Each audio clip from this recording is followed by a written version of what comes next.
All right, I just finished reading Chapter 6, which also means that I have just finished Subbook 1 of Reapers Gale. It definitely has been the one that has taken me the longest because I've also had two other books in between that I was working on. So here are my thoughts on Chapter 6. I might have to go a little bit scene by scene, but I didn't highlight quite as much, so I'm not, going through all the dialogue and stuff because you don't want to hear all that. But there's been some really cool stuff. As far as setup, I've really liked the things that it has brought up. And, if you've been watching some of my other ones, I'm going to try not to rehash the same things, even though it's awesome. It's awesome. Okay, now the epilogue, I gotta mention that. The epigraph, I guess I should say. Right before Chapter 6, it's this thing about excessive control as being something that will sap the will and ingenuity out of its people. Excessive control in what they can, with their speech, with their religion, with production of goods and services and things. Sapping the will, we know that. But then also the extreme opposite, where individualism becomes godlike and sacrosanct, also is such a system with this rapacious greed, and it's also really no good, either of those major extremes.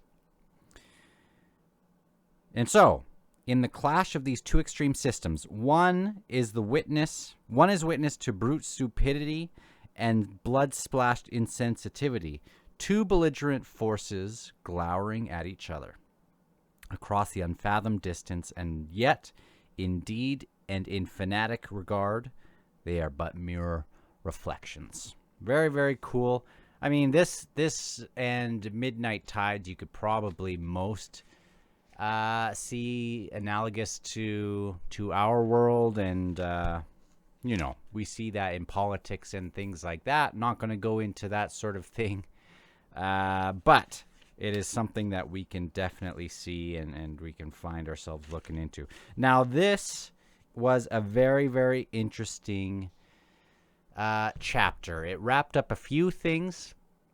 Not really wrapped it up, but we have Shirk, and she is still off kind of doing her own sorts of things. She's, I'm most unclear about her, but there's this interesting part as she's staring at these distant ships that are coming in. The ones carrying Karsa and Ikarium, I'm assuming, right? She stared at these distant ships right at the end of her little scene here. The long search was over, it seemed. What would they be bringing back to fair Letherus, apart from casks of blood? Champions.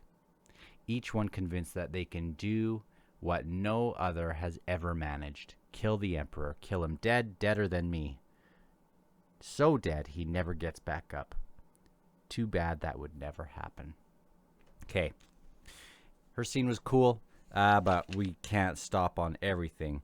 We also have this little dialogue between Venet. Is his name Venet? Yeah, Venet, who is kind of the servant. Is he a servant? I guess he's considered a servant to Rautos, and he has a little talk with Bug, our favorite Bug. And Bug is going to get a chance to look at these artifacts that I'm so looking forward to seeing exactly what it is, because I'm just interested in seeing what happens before. And I just did this other video about the lore, was leaning into it a little bit about some ridiculous stuff. I have a handle on it a little better than that, but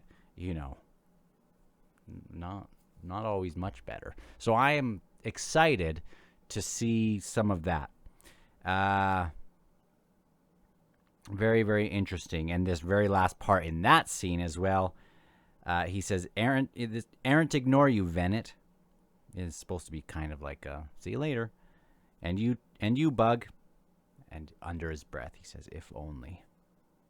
I want to know more about the Errant as well. He is that. What was his? He had the alias as the king's advisor, Toradol, or whatever his name was. Very, very, very interesting. I can't wait to do a reread on this. Anyway, looking forward to seeing where the Errant's kind of storyline will go in this as well. It's just amazing that there's so many, and we haven't even gotten to the people who are about to show up on the shores, and now Talk is going to be around, and we assume that the bone hunters and things will show up, because Fiddler and a bunch of these people are in the Dramatis Personae, which I wonder if I should have.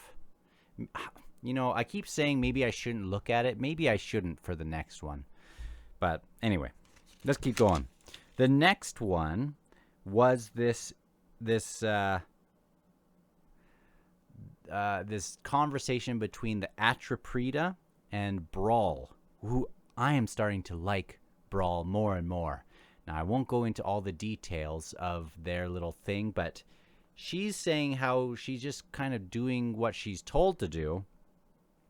And Brawl he's grieving for the slaying of the innocents that happen on both sides, where in her mind, she cares nothing for the high ground, the moral high ground. She's just doing what she can.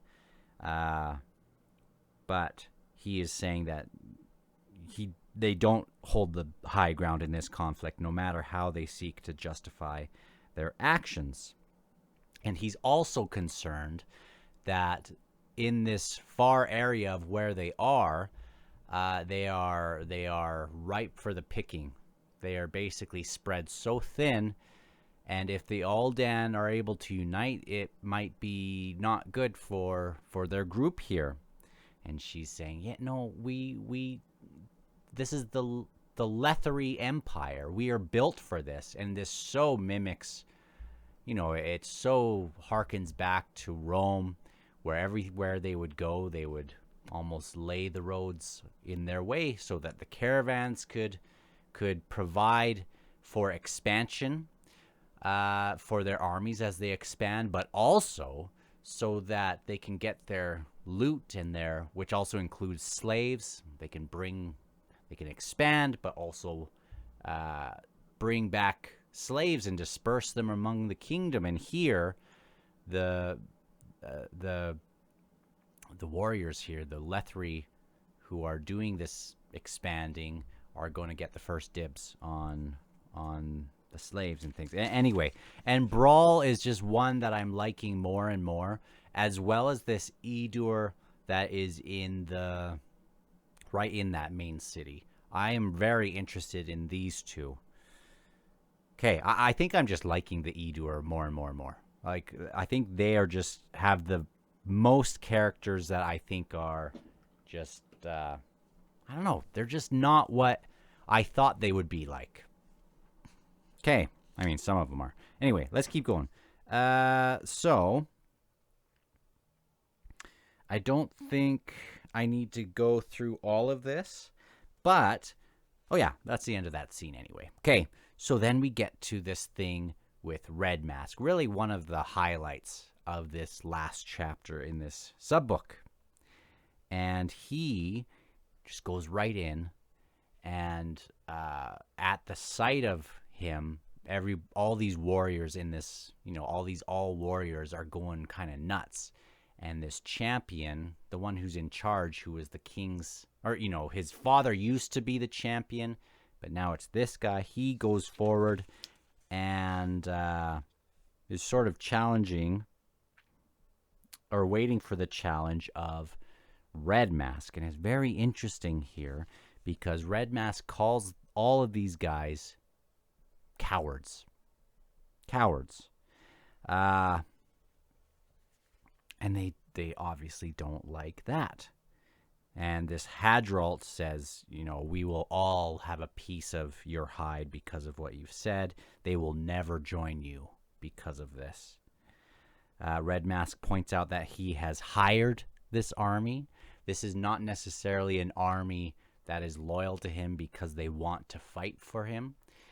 Sometimes you hear of these stories and you don't know what to make of them, of the warriors of Julius Caesar. Yes, they were hired and they had promise of all this loot and things like that, but it was almost like they worshipped the guy.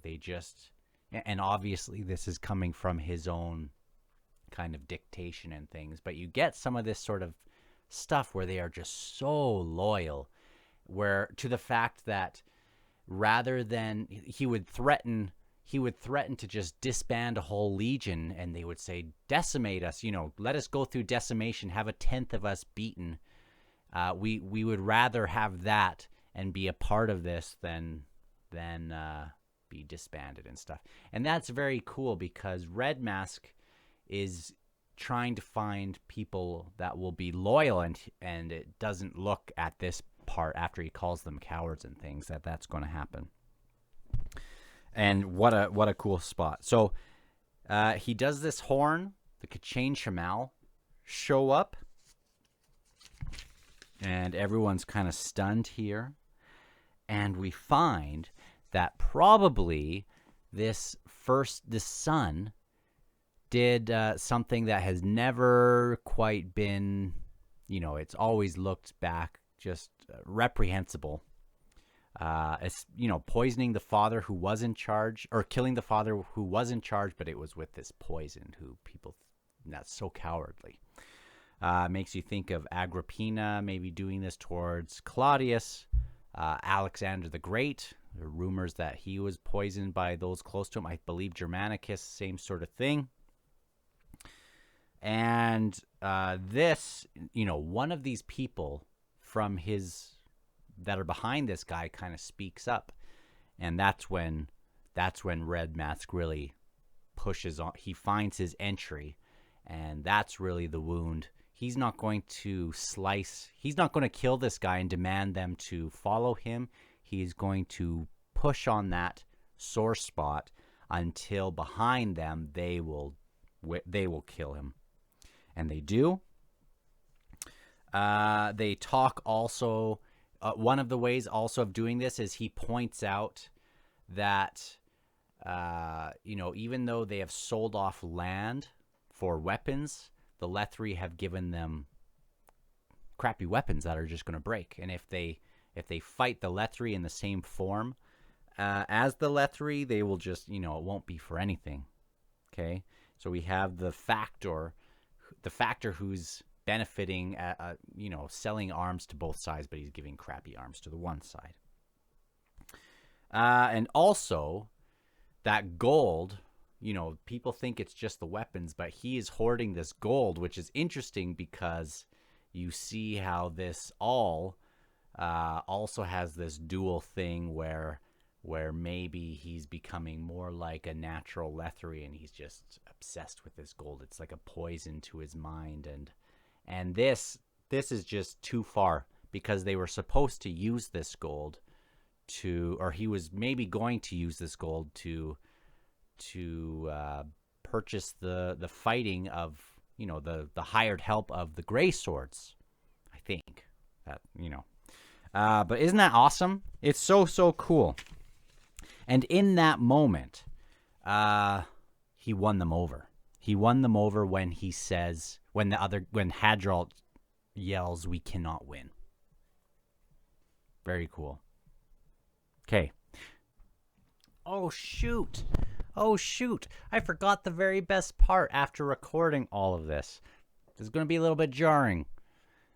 But I have to add this, and I think I'm adding it at the right place. This is this moment, again, where Red Mask, it's this thing that he says. When now, they ran when they engaged the Lethri. But here's this, and it's on page 220. Red Mask returned the Rigtha to its harness. And he says this: seeds fall from the crown of the stalk. What is flawed there makes its every child weak. The curse of cowardice has ended this day.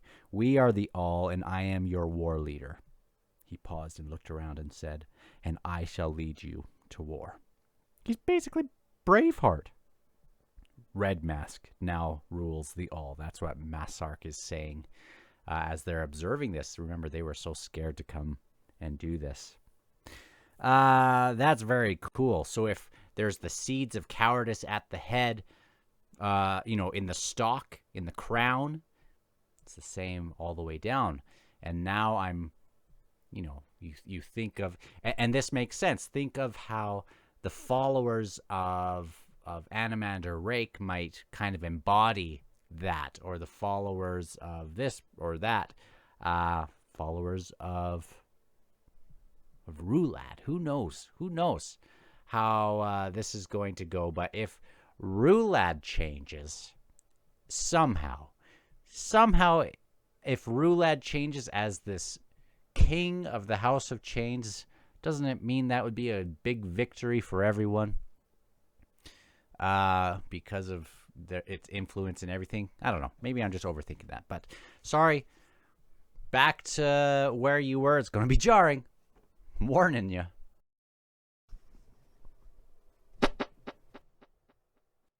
All right. Sorry. I was interrupted a little bit. Okay. So it's interesting, though, how he's going to earn their loyalty. It's not going to be through these Ch.6 Shamal, even though obviously that's an imposing sight. He didn't have to lift a sword. And suddenly they go from these 10 warriors or whatever it was, and now they have like 10,000 warriors. More than the Atraprida ever thought they all could muster. So it's looking like, he's like this Braveheart situation. But it's also very interesting, and I keep saying interesting. I need some better words. But it is very interesting that he,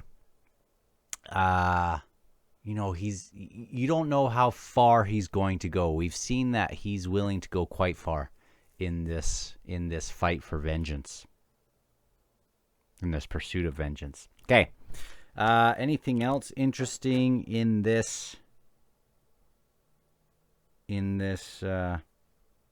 Anyway, also very interesting, in the very, very start of the next scene, we go back to Brawl and the Atraprida, and it makes mention that the soldiers at their backs, after they've been kind of looking at all this carnage that has happened from the Ch.6 Shamal and Red Mask, the soldiers are at their backs, and they were silent, stoking anger, dreams of vengeance, no doubt. Maybe makes you wonder if their backs are, if the Atraprida or Brawl are in danger of the same sort of thing that happened to this Hadralt. It certainly could happen to the Atraprida if it's going to happen to anyone, but and then Brawl would be like the guy, right? He'd be like the Leoman sort of character without going super crazy. That's what I would guess. Okay. Very, very, very cool. And it's also, Brawl wonders how the newly appointed Edur Overseer in Blue Rose was managing. Remember, this is that choke point. Very, very important. That's where a lot of these arms and things, the caravans are going, and one has been lost there. He reminded himself to initiate contact with his counterpart. And remember, the Lethri don't want the Edur really talking. And this is where they bring up the roads and things. I kind of jumped the gun on that one. But they're talking about this expansion, how everything will be all fine. And he brings up the trafficking of the weapons, the low-grade weapons, and that if they're doing that, they probably are, there's probably other things going on across these. What else has been captured? More than just money and weapons. What else? or what else has been filtered across, but yeah, and captured. And we know that at least one of these is this, they lost this caravan to Ch.6's group. And at the Atraprida, again, she kind of perks up and, I haven't heard of this.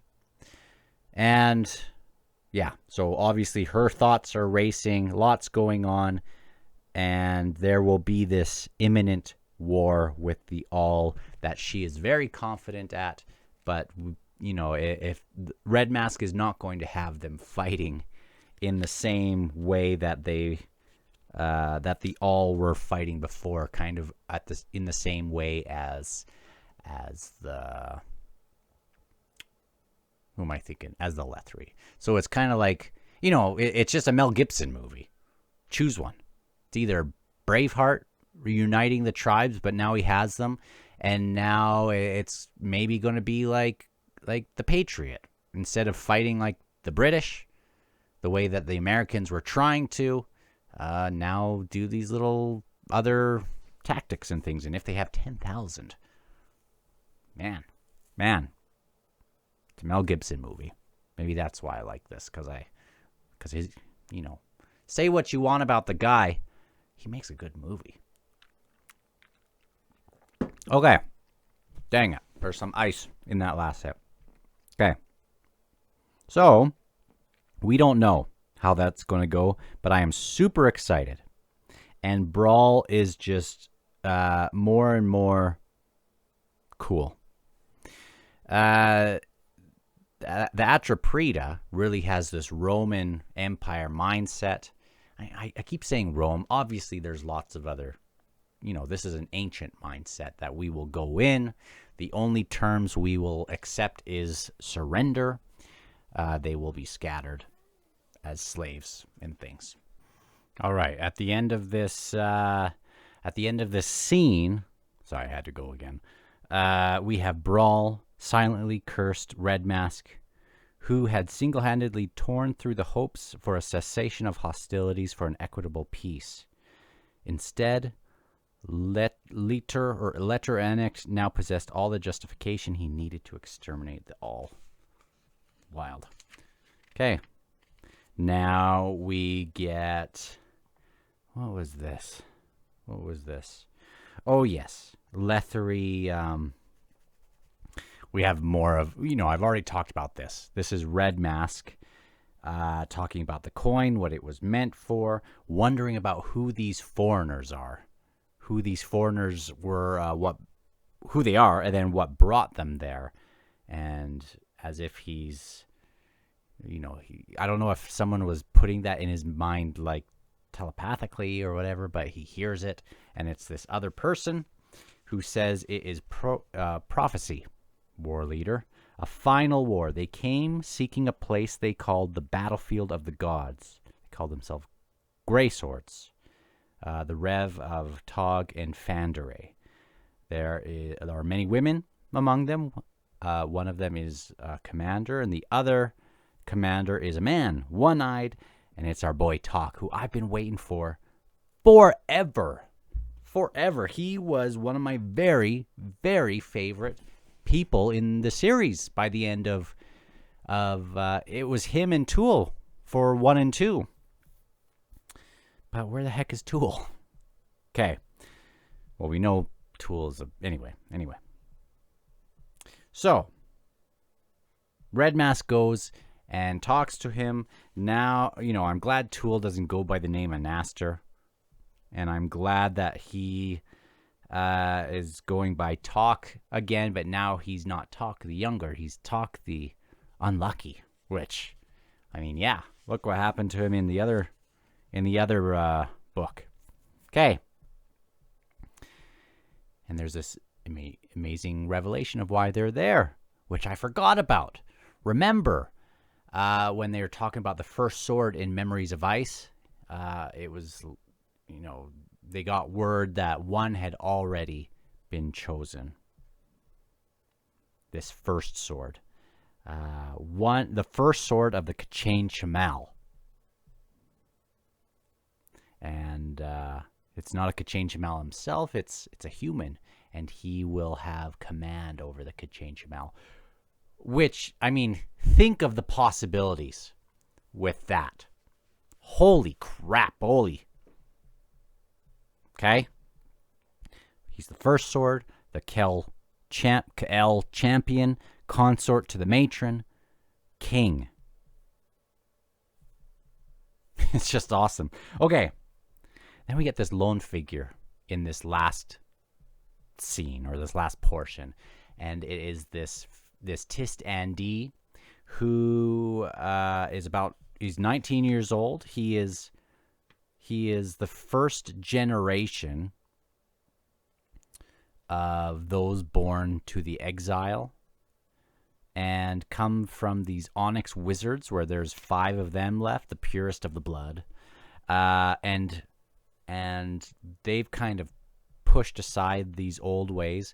But this onyx group who lives in the where do they live? I looked for it on the map too, and I can't find it.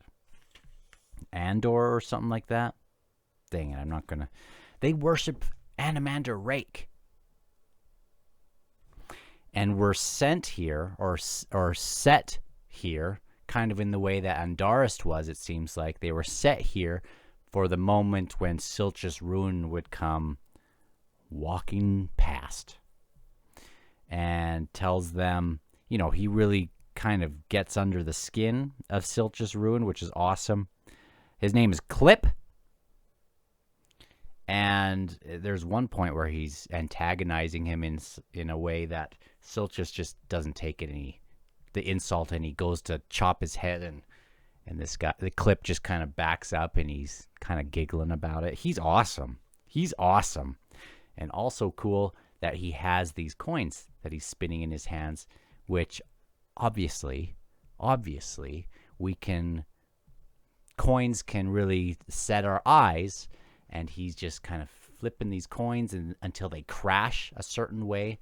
And it's almost like implying that in the end, this group that worships Andarist is going to have the upper hand here over the Lethari. Maybe. But it's very cool that he would use that as a thing for, like, his little fidget would be coins. Okay, they get into the Warren of Darkness to travel, welcoming in Ch.6 Ruin, where, I mean, I assume